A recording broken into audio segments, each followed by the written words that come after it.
linterna para qué sirve? para alumbrar.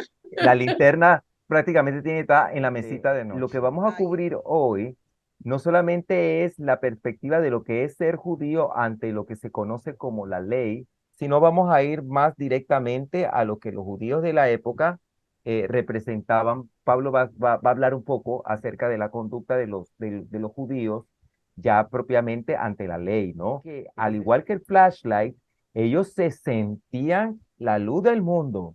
O sea, nosotros somos la medida de todas las cosas.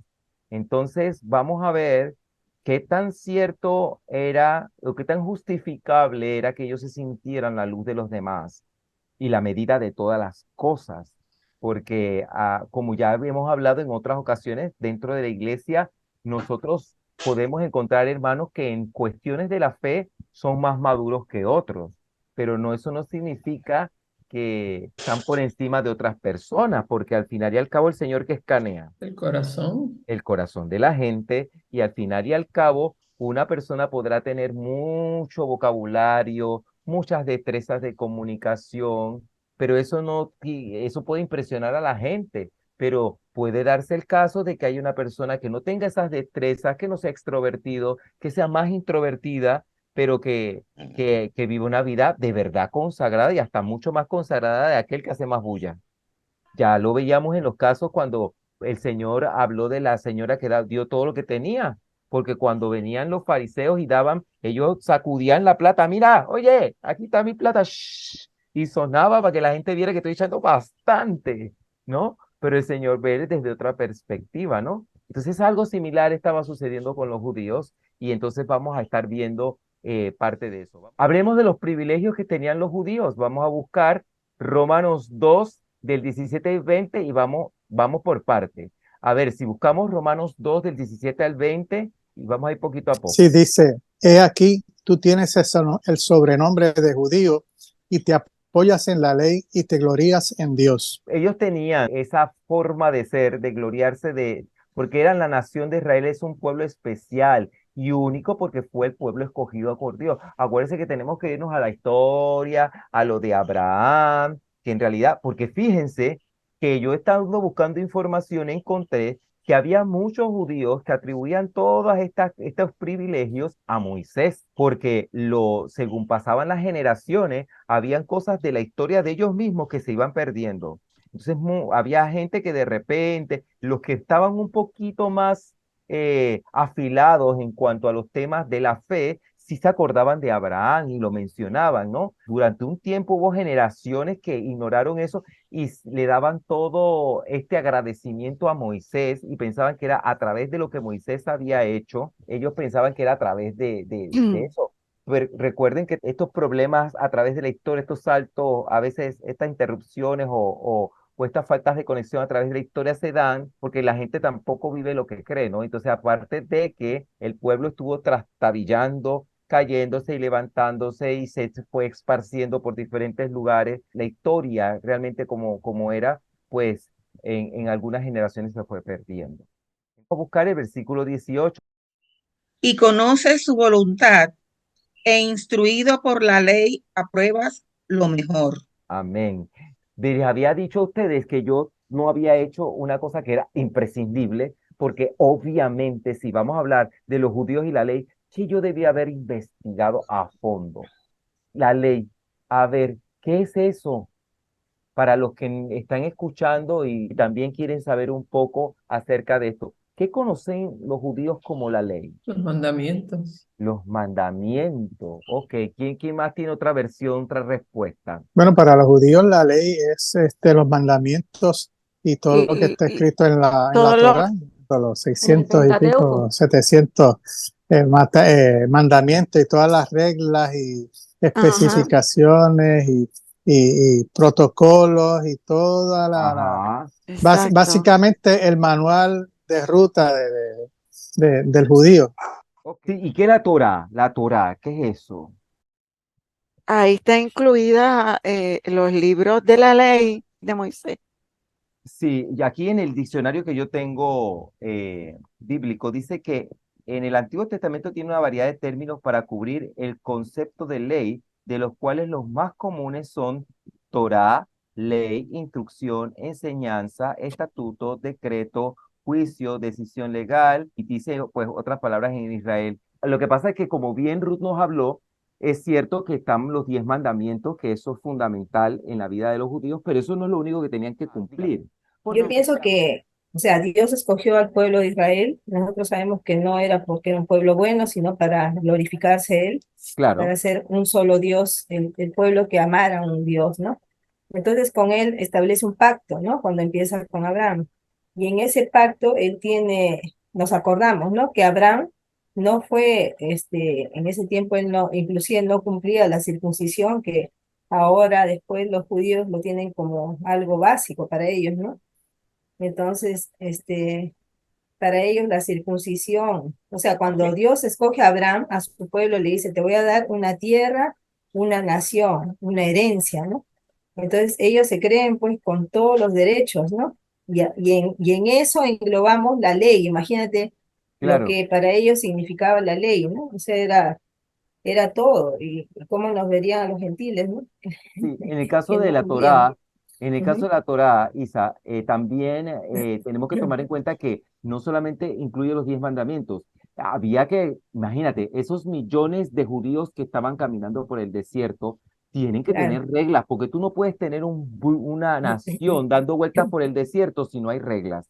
Tiene Claro. que haber reglas que controlen la cosas simples como las Ujú. relaciones interpersonales entre vecinos, cómo vas a hacer para cuando te vas a casar, La había cosas, alimentación, la alimentación, hasta las relaciones sexuales, cuando sí, cuando no, y cosas de todos los aspectos de la vida. O sea, la reglamentación de la vida del judío estaba en la Torá.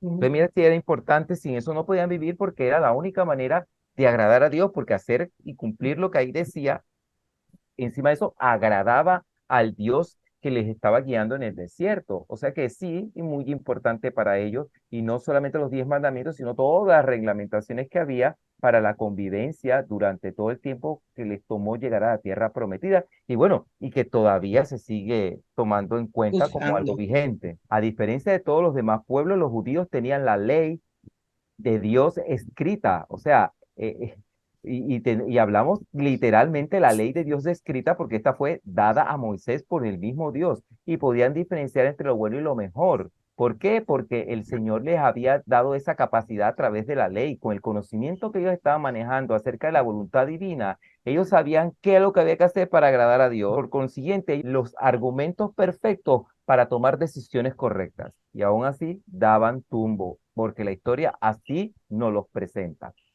Dios le dio al judío el privilegio de instruir, enseñar a la gente que no sabía nada de Dios o de sus caminos. Leamos el versículo 19. Ruth, si no lo puedes leer, por favor.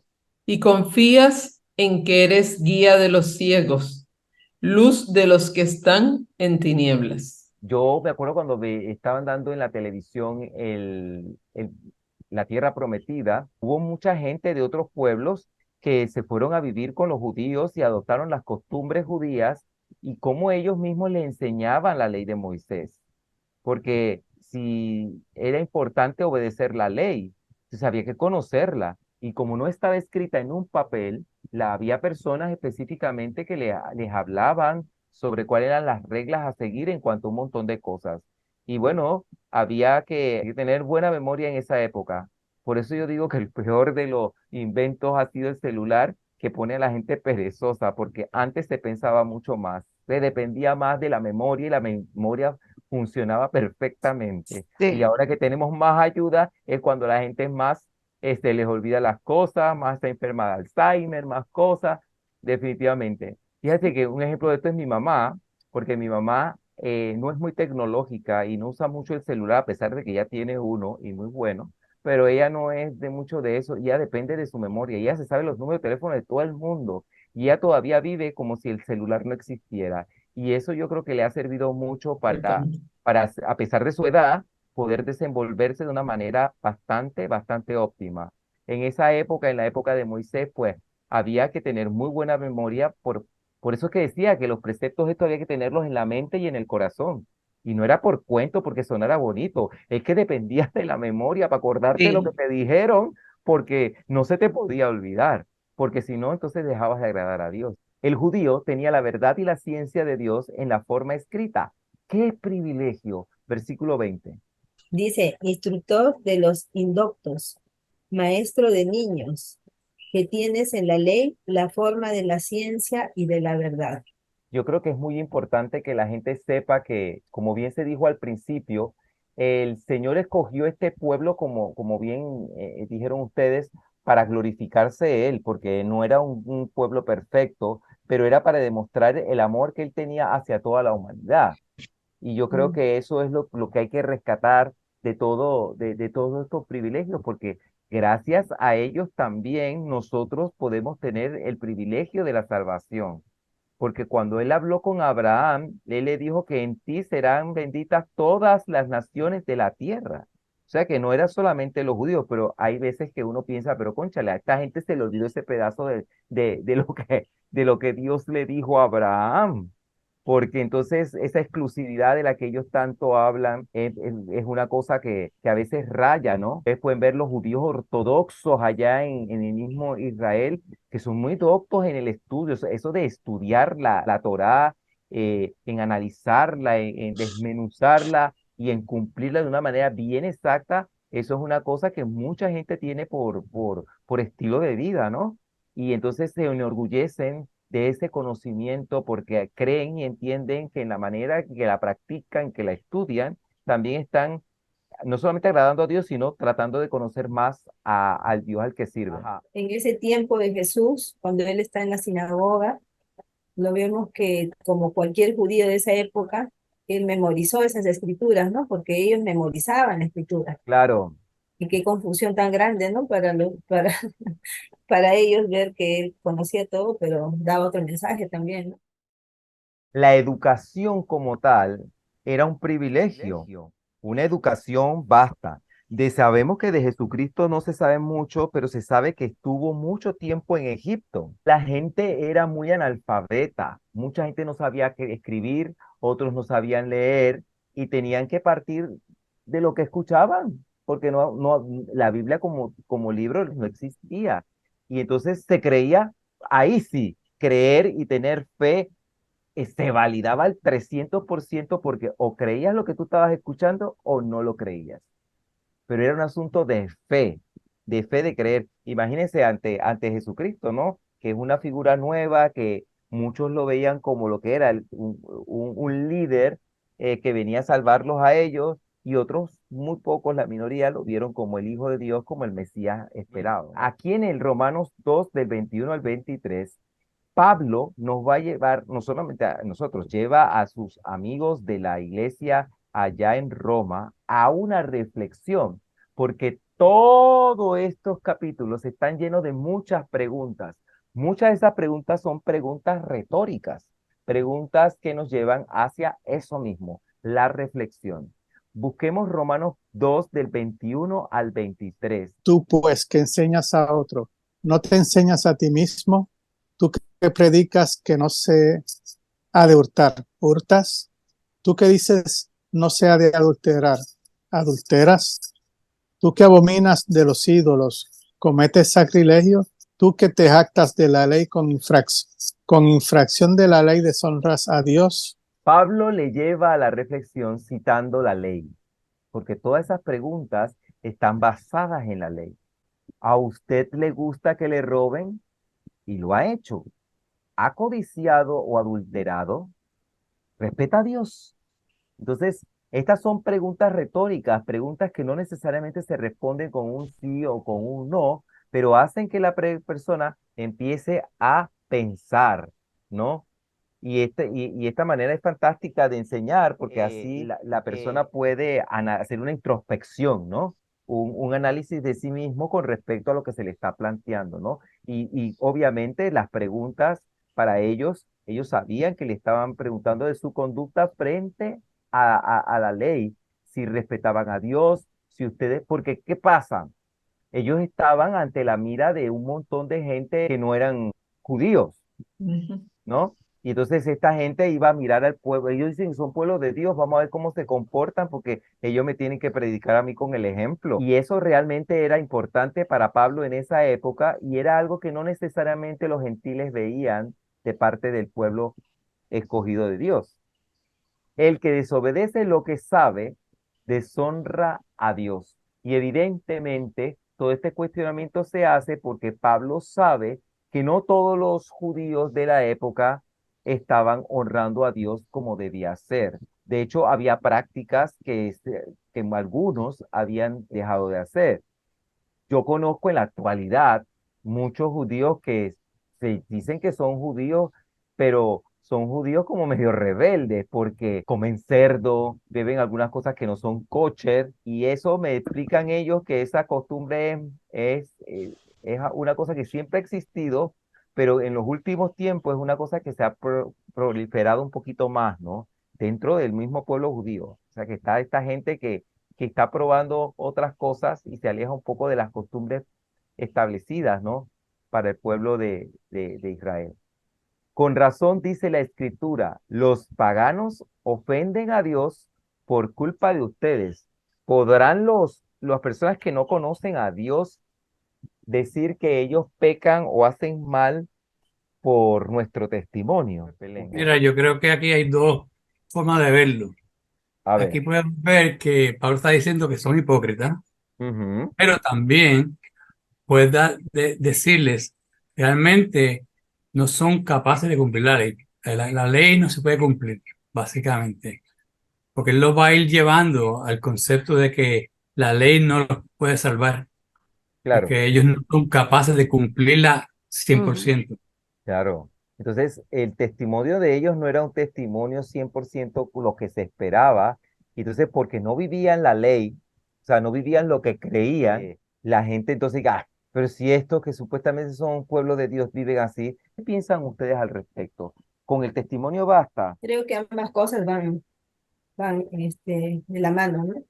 Hablar del Señor, predicar su palabra, pero también tratar de vivirla, ¿no? Porque justo el otro día subí a un taxi, ¿no? Y el Señor me dijo, me dice, habla, habla, me dijo, Señora, tanto hablan de Dios y al final se portan peor que el que no lee la Biblia. Y yo le dije, bueno, tiene razón, le dije, ¿no? Vamos a ser imperfectos, pero bueno, eso nos toca a cada uno, le dije, en la responsabilidad, ¿no? Delante de Dios, pero es muy importante también nuestro testimonio en el sentido de que más que dentro de la iglesia, fuera de la iglesia, porque mucha gente no llega a ir a la iglesia, sino a conocernos, y muchas veces nosotros vamos a hacer un estímulo para que la gente vaya a conocer más de Dios y a conocer al Señor, o seremos piedra de tropiezo, ¿no? Depende de cada uno de nosotros, ¿no? Es nuestra responsabilidad también. Sí, hay una forma de visualizarlo también. Es, por ejemplo, cuando Jesús habla de la lámpara, de que nosotros somos llamados a hacer luz. Y la lámpara, pues, simplemente está sobre la mesa y alumbra. Nosotros, pues, reflejamos la luz de Cristo. Yo, más de una ocasión, hemos estado, Nilda y yo, pues, qué sé yo, en algún sitio compartiendo, haciendo algo, comprando, cualquier cosa que hace todo el mundo. Y Nilda es testigo que en más de una ocasión nos han dicho las personas tal vez que nos atienden, nos dice, ustedes son diferentes. O sea, y nosotros no hemos hecho nada que nos hayamos propuesto hacer distinto. Simplemente actuamos como entendemos que es la voluntad del Señor, ¿verdad? Y pues le buscamos la forma de hacer de conectarnos con las personas, de hablar con ellos. Pero la realidad es que, como dice Isa, o sea, es una combinación. Nosotros tenemos que considerar el hecho de que la salvación, cómo viene la salvación, y siempre tenerlo claro de que la salvación no viene por cómo nosotros somos ni cómo nosotros actuamos, viene por el sincera y verdaderamente aceptar el perdón de Jesucristo, aceptar el sacrificio de Él. Y eso nos lleva a ser y proyectarnos como Él quiere que lo hagamos. O sea, nos lleva a ser amables con las personas, que si alguien te injuria, alguien te dice algo que no es correcto, pues no es que uno lo deje por bueno, porque los otros pues pueden escuchar y pensar, pues mira, eso era verdad, pero uno hablar en amor, contestar en amor y como dice la palabra, al que te haga mal, pues paga mal con bien, o sea, todo ese tipo de cosas se acumulan y pues son básicamente parte de la forma a lo que estamos llamados nosotros a hacer. No es que eso es lo que nos va a llevar al cielo, como dicen algunas personas que hacen las cosas para ganarse escalones al cielo, pero lo hacemos porque Cristo lo haría igual, Cristo lo haría de esa forma. Y pues sí, viendo lo que estás comentando, pues sí, es cierto, eso solamente no basta, no es que nosotros vamos simplemente a estar ahí sin hacer nada como estatua, pero hay formas de uno abordar a las personas y en esos momentos pues se abre la oportunidad cuando te hacen el comentario, pues ahí uno entonces aborda y pues mira, le dice, mira, la realidad es que Cristo vive en mi corazón y pues Él es el que me ha dado esta paz y pues uno puede empezar a compartir el amor de Cristo con otras personas. Amén, amén. Y como vemos en la imagen, el Señor se está mirando a sí mismo en un espejo, ¿no? Porque al final y al cabo tú eres responsable de tus propios actos. Aquí no hay transferencia de culpa ni de responsabilidades. Es uno frente a lo que el Señor ha demandado de ti. Pero vamos a hablar un poquito acerca de la circuncisión. ¿Les parece? Lo que realmente importa, aquí entonces vienen los judíos legalistas a hablar de tecnicismo. Y entonces Pablo dice, espérame eso ahí, porque no es como tú lo entiendes, ¿ok? Hablemos de la circuncisión, porque ya él está hablando en estos versículos, en esta porción, a una gente que ya sabe de lo que él es, del significado de todo esto. O sea, ya se da por supuesto que todo el mundo sabe. Si hay alguien que de repente está escuchando este video que estamos grabando y no lo sabe, nosotros le vamos a explicar para que tenga una idea. La circuncisión, según el diccionario bíblico, dice que es un rito con el cual se recuerda la relación juramentada de Dios con Abraham y sus descendientes. Es la señal de la obra de gracia por la cual Dios elige y deja marcados a ciertos hombres como propiedad suya. Veremos, sin la obediencia, la circuncisión se convierte en incircuncisión. La señal exterior pierde su significado cuando se le compara con la realidad de guardar los mandamientos. Ahora leamos Romanos 2 del 25 al 29 y vamos a leer la versión Palabra de Dios para todos. ¿Ok? Si tú cumples la ley, entonces la circuncisión tiene sentido. Pero si no cumples con la ley, es como si no estuvieras circuncidado. Los que no son judíos no están circuncidados, pero si obedecen la ley, entonces es como si estuvieran circuncidados. Ustedes los judíos tienen la ley escrita y la circuncisión, pero no obedecen la ley. Así que cuando los que en el cuerpo no están circuncidados obedecen la ley, están demostrando que ustedes son culpables. Claro, porque está partiendo de la premisa que hay mucha gente que sacude el asunto de la circuncisión, que era importante para ellos porque eso es una marca que me define como pueblo de Dios, como separado y escogido de Dios. Pero ¿de qué parte que cumplan con eso si cuando lo más importante que era la obediencia no se cumplía? Por eso es que le están hablando de que están demostrando que ustedes son culpables, porque si había gente que no tenía la circuncisión y obedecía la ley y la cumplía, la ponía por obra, entonces se quiere decir que tú no necesitas la circuncisión para cumplir con la ley, porque mucha gente pensaba, la circuncisión lo es todo. No, no lo es todo. Sigamos, Jimmy, para que nos leas lo que sigue. Uno no es judío por tener una marca exterior en el cuerpo, porque la verdadera circuncisión no es la del exterior del cuerpo. Uno es verdaderamente judío cuando lo es en su interior. La verdadera circuncisión está en el corazón y se hace por el Espíritu y no por lo que está escrito.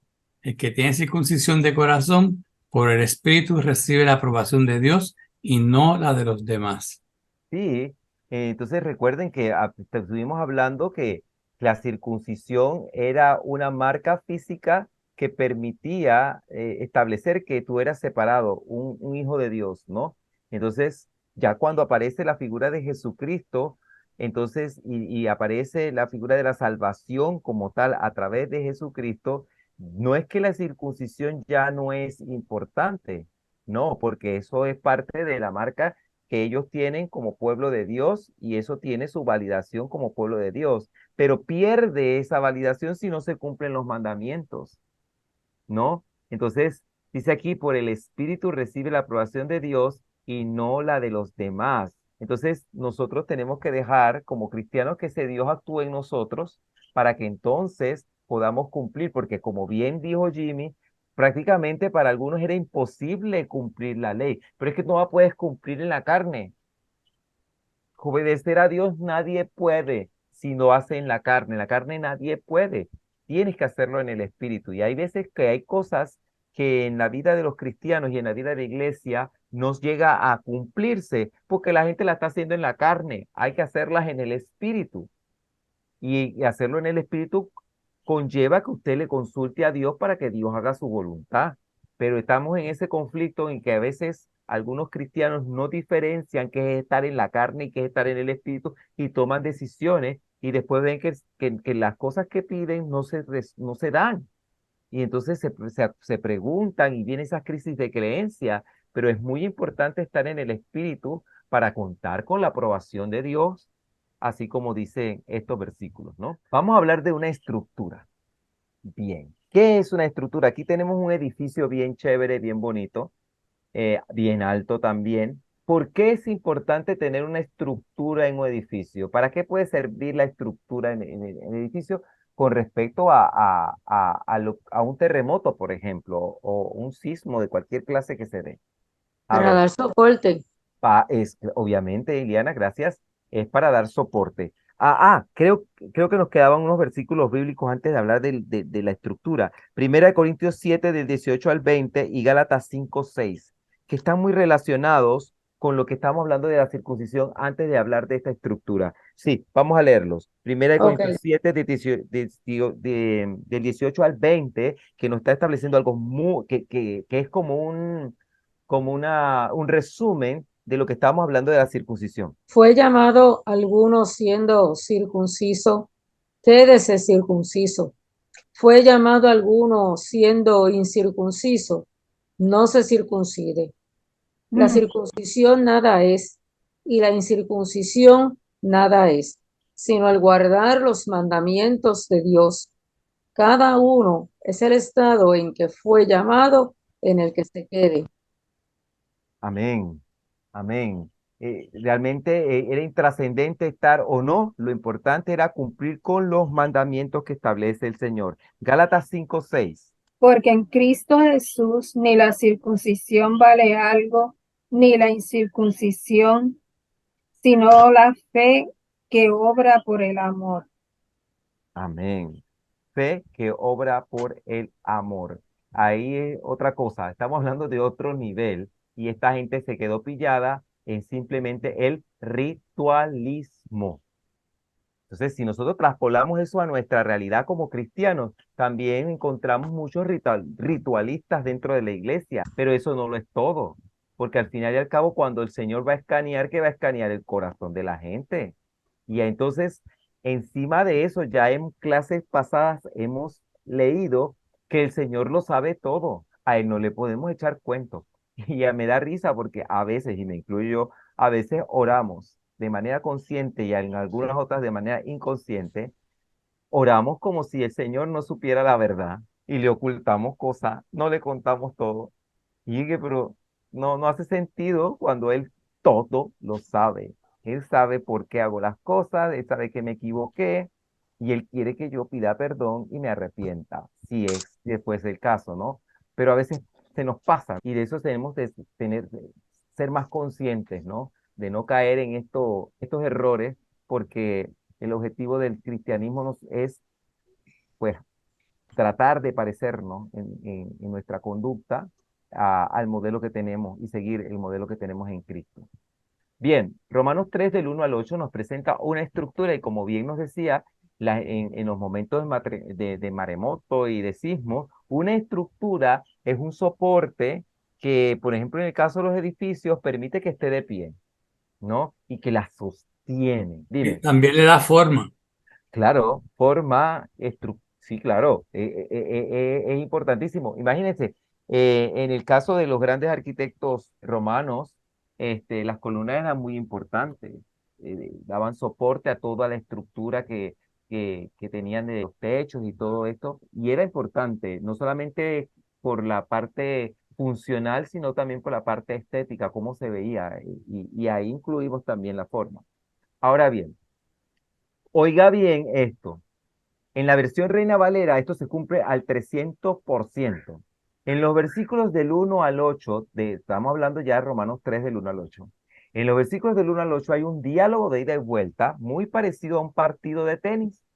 En este pasaje, Pablo planteará 8 preguntas. Cada una los versículos impares está en los versículos impares, ¿no? Cada una de estas preguntas, que son los versículos 1, 3, 5 y 7. Hay 2 preguntas que Pablo plantea en cada uno de estos versículos, en el 1, el 3, el 5 y el 7. Estas son preguntas que Pablo tenía en la mente de sus lectores. Las respuestas siguen los versículos pares, que son el 2, el 4, el 6 y el 8. En total habrá 8 preguntas y 4 respuestas. Las 8 preguntas son en realidad 4 preguntas que se formulan 2 veces. En realidad, él hace no una pregunta, sino hace 2 preguntas y ambas preguntas se complementan. Entonces, al final de la lectura, en el capítulo, en el versículo 8, al final habrá una novena pregunta, ya que Pablo responde a una pregunta con otra pregunta, que en realidad es una declaración. Y aquí sí venimos a hablar de eso, de la pregunta retórica, y vamos a darle un poquito de ejemplos de lo que es eso. Por ejemplo, si usted, y muchos de los ejemplos que yo voy a dar de eso de pregunta retórica, algunas veces nosotros lo hemos dicho, como por ejemplo, ¿cómo no votar a este candidato si tengo una casa gracias a él? Una pregunta como esa no se contesta ni sí ni no, eso lo sabrá quien lo dice y sabrá por qué lo dice. ¿Tengo monos en la cara? Eso tampoco se contesta, pero sí te lleva a la reflexión me está preguntando si yo le veo cara de bobo, si lo puedo tomar como una persona ilusa, ¿no? ¿Cuándo lo vas a entender? Muchas veces nosotros hemos usado esa frase, cuando, sobre todo los papás cuando están hablando con los niños y están regañándolos y disciplinando, ¿cuándo lo vas a entender? Se espera que el niño ni siquiera lo conteste, pero la pregunta se le siembra en la mente para que vaya a la reflexión, ¿no? ¿Cómo pudiste hacerme algo así?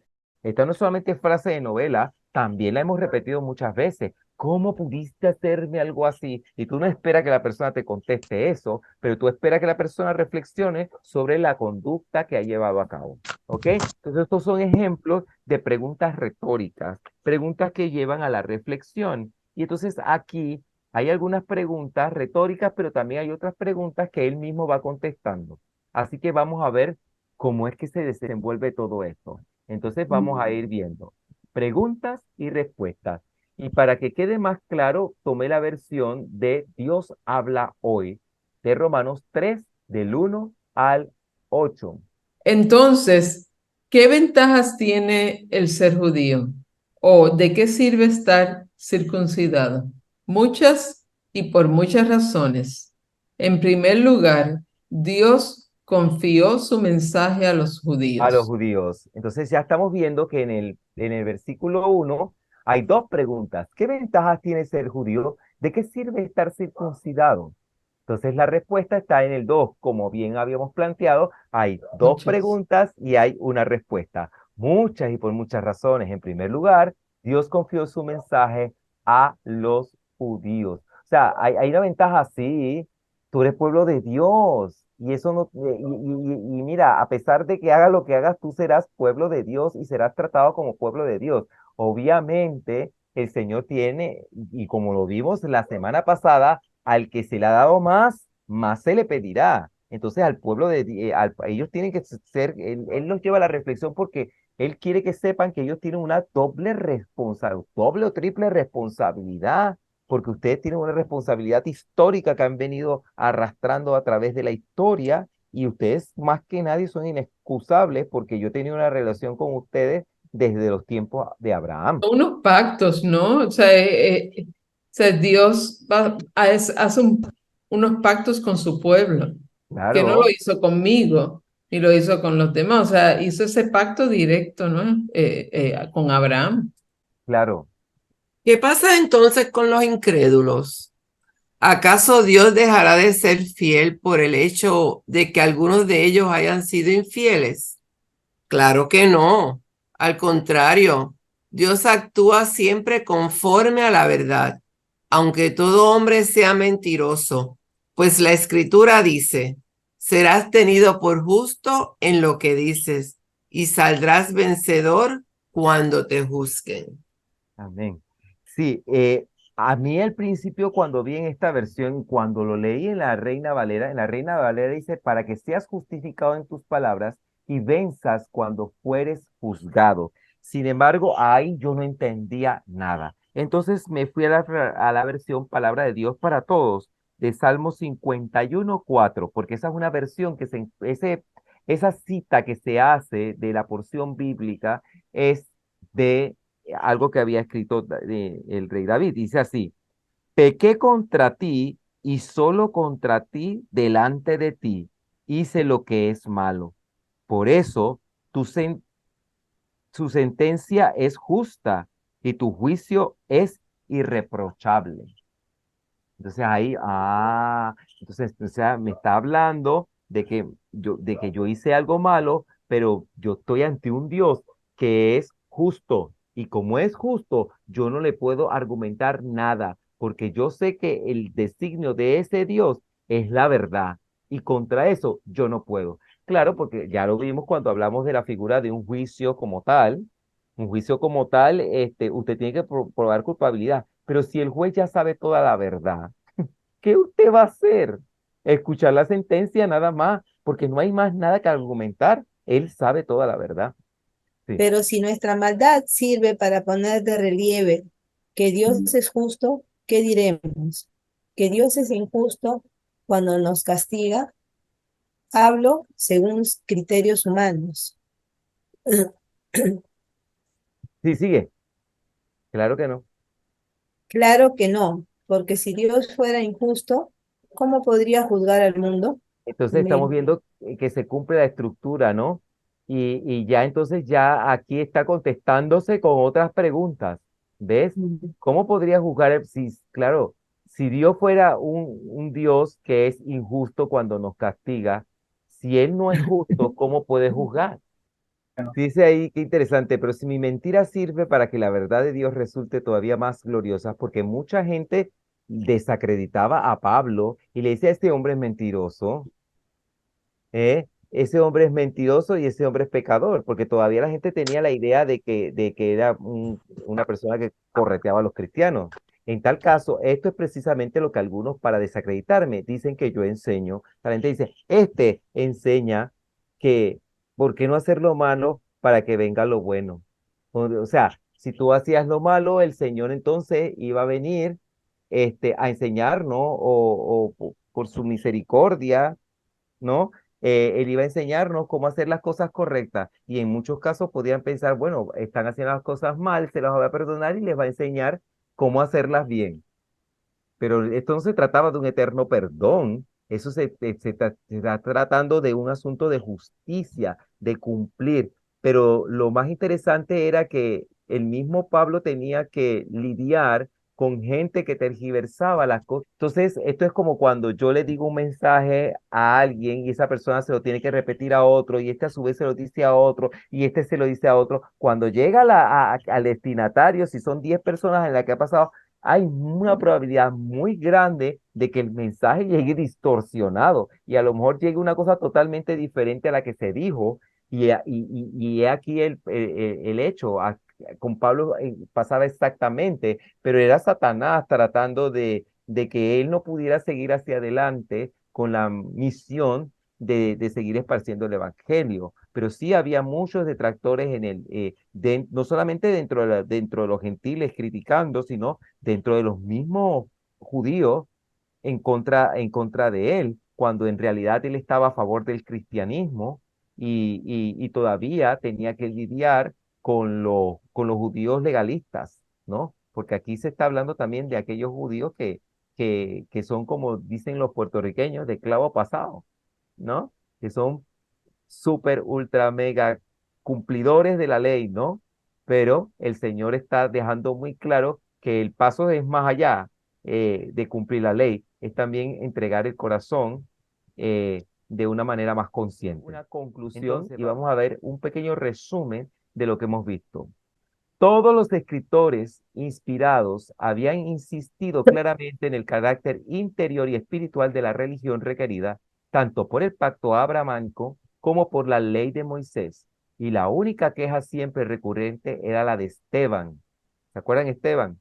Tercos de cerviz e incircuncisos de corazón y oídos, resistid siempre al Espíritu Santo, como vuestros padres, así también vosotros. Porque esta situación de resistir las cosas de Dios lo vivió el pueblo de Israel, aún viendo las grandes cosas que el Señor hacía.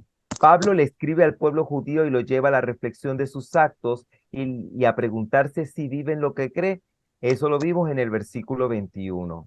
En el versículo 28 vimos, por otra parte, cómo nos aclara que la circuncisión no reviste de dignidad ni de favor de Dios, sino se cumple con la ley desde el corazón. En los versículos, en el capítulo 3, versículo 5, Pablo refuta a sus detractores mentirosos con la verdad de un Dios justo. Y ahora quiero compartirles este versículo bíblico. Todos ustedes pertenecen a la luz y al día. No pertenecemos a la noche ni a la oscuridad. Entonces no debemos ser como los demás ni estar dormidos, sino estar despiertos y tener dominio propio. Amén. Yo creo que esto es la manera perfecta de finalizar, porque al principio cuando vimos una linterna y así es que se veían ellos, los judíos de aquella época. Pero nosotros ahora, como también somos pueblo de Dios, tenemos la responsabilidad de ser luz en el camino de otros. Y entonces aquí nos dice que nosotros pertenecemos a la luz y al día y no somos oscuridad. Entonces nosotros tenemos que estar alertas, ¿no? Porque la venida del Señor está cerca y tenemos que estar despiertos. Pero mira qué interesante, habla de una cosa de la que muy pocas veces se habla en la iglesia y es el dominio propio, ¿no? Que eso tiene que ver mucho con que a pesar de las circunstancias, nada me turbe y nada me conmueva. O sea, que yo no pueda perder el control de mí mismo y eso hace que nosotros podamos quizás expresarnos de una manera que no hiera a los demás, con más amor, que sea más evidente el amor del Señor en nuestras palabras, porque no es lo que se dice, sino cómo se dice lo que a veces afecta a las demás personas, ¿no?